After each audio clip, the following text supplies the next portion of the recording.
அனைவருக்கும் வணக்கம். ஒருத்தர் பொதுவாக அவசரமாக சாப்பிடும்போது திடீர்னு விக்கல் வரும். தண்ணீர் குடித்தவுடன் நின்றுவிடும். ஆனால் பல சமயங்களில் சாப்பிடாத போது கூட விக்கல் வரும்.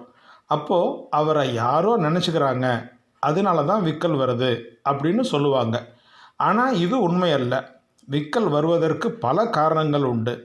உதரவிதானத்தின் செயல்பாட்டில் ஏற்படும் மாற்றமே விக்கல் வருவதற்கு முக்கியமான காரணம். ஒருவரது நுரையீரலுக்கும் வயிற்றுக்கும் இடையில் உள்ள பகுதி உதரவிதானம் என்று அழைக்கப்படுகிறது.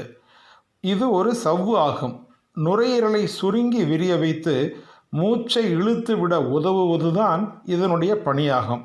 இதன் செயல்பாட்டில் ஏற்படும் மாற்றமே விக்கலுக்கு அடிப்படையான காரணம். ஒருவர் சாதாரணமாக தாம் சுவாசிக்கும் போது காற்றை உள்ளிழுக்கிறார். அப்போது அவருடைய மார்பு தசைகள் விரிகின்றன. உதரவிதானமும் அப்போது விரிகிறது. உடனே தொண்டையில் உள்ள குரல் நாண்கள் திறக்கின்றன. அப்போது நுரையீரலுக்குள் காற்றின் அழுத்தம் குறைகிறது. அதே நேரம் நுரையீரலுக்குள் காற்று செல்ல அதிக இடம் கிடைக்கிறது. இதனால் அவர் சுவாசிக்கும் காற்று திறந்த குரல் வளை நாண்கள் வழியாக தங்குதடையின்றி நுரையீரல்களுக்குள் நுழைந்து விடுகிறது. அதேபோல மூச்சை வெளிவிடும்போது உதரவிதானம் மீண்டும் பழைய நிலைக்கு வரும். இதனால் காற்று வெளியேறுகிறது. இதுதான் இயல்பாக நிகழ்கின்ற சுவாச நிகழ்வு.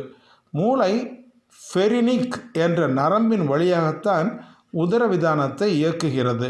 சில நேரங்களில் ஃபெரினிக் நரம்பில் ஏற்படும் எரிச்சலால் உதரவிதானம் மூளையின் கட்டுப்பாட்டை மீறி தன்னிச்சையாக திடீரென்று சுருங்க ஆரம்பித்துவிடும். அப்போது குரல் வளை நாண்கள் சரியாக திறப்பதில்லை. அந்த மாதிரி நேரங்களில் சுவாசிக்கும் காற்று குரல் வளை நாண்களின் குறுகிய இடைவெளி வழியாகத்தான் நுரையீரல்களுக்குள் சென்று திரும்ப வேண்டும். அப்போது அந்த காற்று குரல் வளை நாண்கள் மீது மோதுவதால் புல்லாங்குழலில் காற்று தடைபடும் போது ஒளி உண்டாவதைப் போல தொண்டையில் விக் விக் என்று ஒரு வினோத ஒளி எழும்புகிறது. இதற்கு பெயர்தான் விக்கல். இது ஆங்கிலத்தில் ஹிக்கப் என்று அழைக்கப்படுகிறது. விக்கல் வருவதற்கு என்ன காரணம் என்றால் உதரவிதானத்தின் ஒழுங்கற்ற செயல்பாடுதான் காரணம். உதரவிதானத்தின் ஒழுங்கற்ற செயல்பாட்டிற்கு பல காரணங்கள் உண்டு. வேகமாக உணவை சாப்பிடுவது, மிகச் சூடான உணவை சாப்பிடுவது, தேவையான அளவுக்கு தண்ணீர் அருந்தாதது போன்றவைகளாலும் உதரவிதானத்தின் செயல்பாடு பாதிக்கப்படுகிறது. அதனால் விக்கல் வருகிறது. வலி நிவாரண மாத்திரைகள் அல்லது சில குறிப்பிட்ட வகை ஸ்டீராய்டு மாத்திரைகளை சாப்பிட்டாலும் விக்கல் வரும். விக்கல் வந்து உடனே அது நின்றுவிட்டால் எந்த விதமான பாதிப்பும் இல்லை.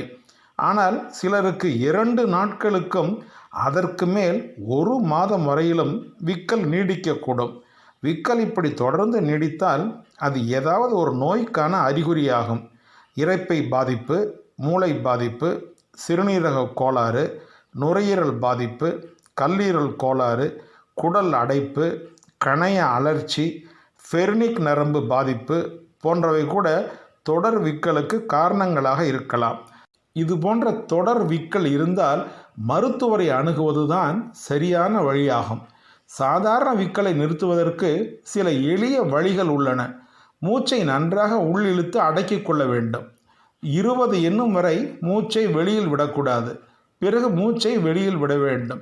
இப்படி 5 முறை செய்தால் விக்கல் தானாக நின்றுவிடும். ஒரு சொம்பு குளிர்ந்த தண்ணீரை வேகமாக குடித்தாலும் விக்கல் நின்றுவிடும். 1 ஸ்பூன் சர்க்கரையை நாக்கில் வைத்து அதை தானாக கரைவிட்டால் விக்கல் நின்றுவிடும். ஏதேனும் ஒரு வகையில் தும்மலை உண்டாக்கினால் விக்கல் நிற்கும். நேராக நின்று 1 நிமிடத்திற்கு 2 கைகளையும் மேல் நோக்கி தூக்கினால் விக்கல் நிற்கும். விக்கலை நிறுத்துவதற்கு வேறு ஒரு வழியும் இருக்கிறது. ஒரு காகித பைக்குள் மூச்சை விட வேண்டும். பிறகு அந்த காற்றையே மீண்டும் சுவாசிக்க வேண்டும்.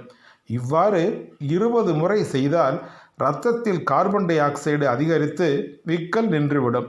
மற்றபடி விக்கல் வரும்போது பயமுறுத்துவது, அதிர்ச்சி அடைய செய்வது மிகவும் தவறு.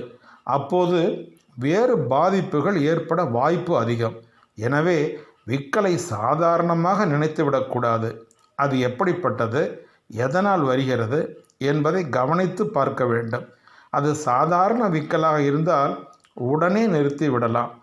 தொடர் விக்கலாக இருந்தால் மருத்துவரை அணுகி உரிய சிகிச்சை எடுத்துக்கொண்டு அதை நிறுத்திவிட வேண்டும்.